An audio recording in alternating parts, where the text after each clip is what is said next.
you will need is 500 milliliters of milk, 1 cup of sugar, a pinch of baking soda and some patience. So let us start making it. In a pan, I'm going to add in my milk. Here I am using 3% toned milk. It's preferable to use toned milk rather than full cream milk. I'm also going to add in my sugar to this. And now you need lots of patience, but if you are like me who doesn't have patience, then you can heat this up in high flame and cook this. But it's preferable to cook this in medium flame.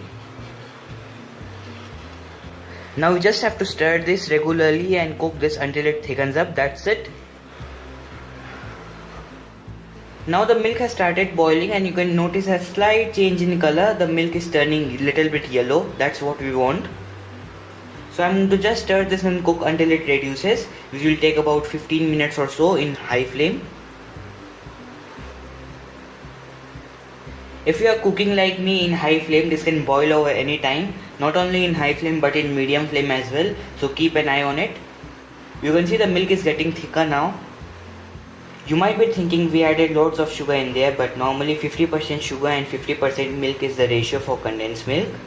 And also, why did we add the sugar at the first along with the milk? Because we want that caramelized flavor, yellow tinge and that gooey taste, and that's how we'll get it.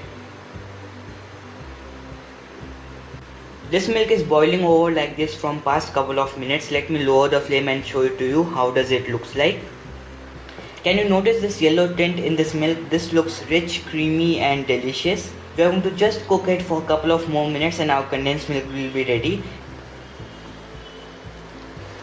It looks like the sugar has started caramelizing. Just a few more seconds and our condensed milk will be ready.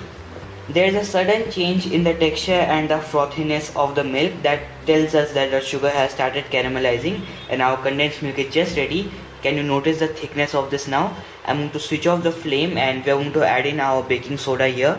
I have just switched off the flame and our condensed milk is absolutely ready. I'm going to just add in our baking soda now.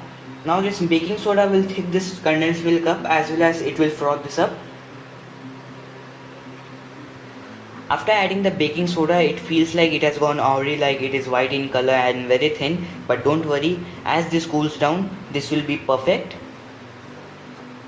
See what happens when you stir it really well and fast. Can you see the gorgeous color over there? This will be the color after it cools down, so don't worry. As the condensed milk cools, a skin may be formed. Just stir it really well and you will get this creamy and delicious condensed milk.